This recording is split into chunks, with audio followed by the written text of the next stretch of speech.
سعيد جدا بتواجدي بين اهلي واخواني في الكويت وبالتحديد في نادي الجهرة.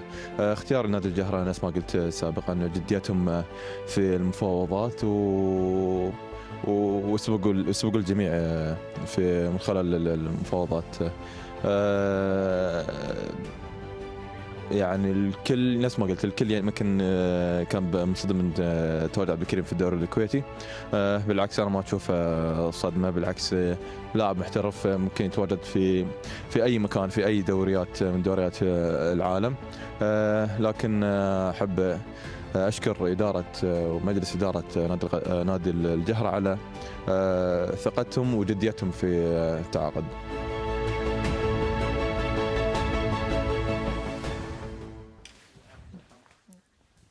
الآن كلام عبد الكريم قال يشكر نادي الجهرة لأن كان هناك في جدية في عملية التعاقد معي كلاعب، وأنا لاعب محترف ألعب في أي مكان. أرجع وأقول مرة ثانية أنا أحترم رغبة اللاعب وين ما يبي يروح بغض النظر عن موضوع وقضيته مع نادي السد. بس في سؤال آخر الآن، مش من حقي أنا كلاعب إذا أنا حسيت بظلم ومهانة في مجتمعي أو في نادي أني أبحث عن مستقبلي في مكان ثاني؟ اتفق انا معك بكل تاكيد خالد. بس واحد تفضل عبد العلي من الكبير. بكل تاكيد، ولكن في النهايه في عقد بيني وبين الطرف الاخر النادي الثاني، فلازم اني انا اسوي تسويه بيني وبين النادي واروح اشوف المكان المناسب لي، سواء عروض تجيني او انا ابحث عن عروض من خلال مدير اعمالي. فاذا اللاعب ما كان مرتاح في الوضع اللي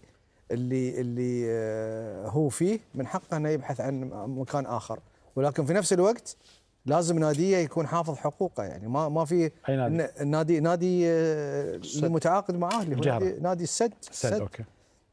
اوكي شكرا لك. انا بس واحد ودقيقه لو سمحت. محمد كعبي. خالد انا بحط نفسي انسوا القانون، انسى القانون. ما بتكلم قانوني، انا بحط نفسي في مكان اللاعب. نعم انا ترى عبد الكريم صديقي، لكن انا اتكلم اليوم بشكل محايد. اليوم انا عندي عقد مع النادي، صح انا صارت لي مشكله وتطورت المشكله كبيره، مع ان مشكلتي كانت مع المنتخب، تطورت المشكله مع النادي. نعم في تنمر كبير كان موجود في السوشيال ميديا من كثير من نشطاء في مواقع التواصل الاجتماعي. من حقي ان انا اطلع، وانا راح اطلع اصلا لو انا مكانه، لكن اول شيء راح اتفق مع ابو محمد، راح احل مشكلتي قانونيا مع النادي وراح اطلع، بس بكل صراحه. احمد دحدان. خالد انا بكون صادق معك، وان نادي السد كان منفتح على انتقال اللاعب، بس موافقه النادي.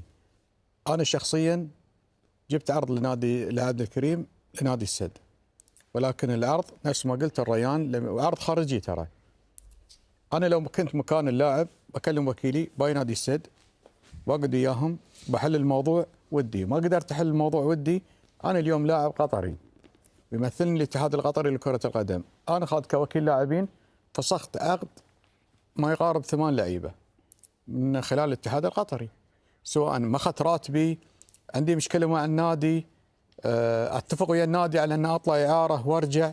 في النهايه ترى انا العب في نادي كبير، بغض النظر ممكن انا الحين شهر زعلوا عليه النادي، بعد شهرين بيرضون. فانا يعني كنت اتمنى ان الموضوع يؤخذ من قبل اللاعب بشكل ودي. بعد الحدث او المشكله بيومين انا بنفسي مكلم اداره نادي السد، قلت لهم لو جاكم عرض توافقون. انفتحوا الجماعه وقالوا لي نرحب في اي عرض يجي للاعب، واحنا منفتحين ونسمع كل العروض اللي تجي حق اللاعب. فكان النادي ما كان متغطرس على اللاعب انه يعني اللاعب خلاص ما يطلع وانه خلاص هذه عقوبه عليك ولازم تتنفذ. لا بالعكس، كان النادي منفتح، وانا اعتقد ان اللاعب من حق لا لو النادي منفتح احمد انا برد عليك. لو النادي منفتح أيوة. يجيب اللاعب او مدير اعماله ويقول له ابحث عن نادي اخر اذا تبغي، احنا ما نبيك، روح دور لك نادي ثاني.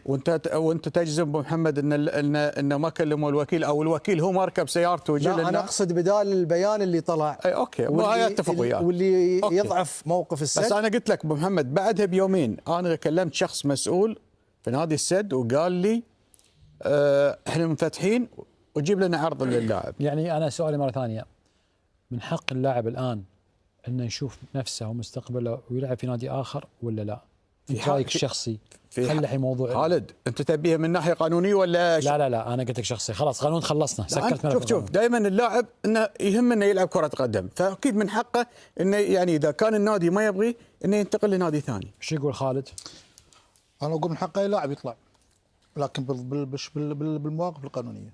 يعني انا اقول لك عبد الكريم تهور، النادي ما جلس معاه، لكن المفروض كان يخاطب النادي، انا بطلع انا كذا وتوصلت معاكم غير اتفاق، لكن اروح اوقع والنادي ما يدري، هاي مشكله كبيره حق اللاعب.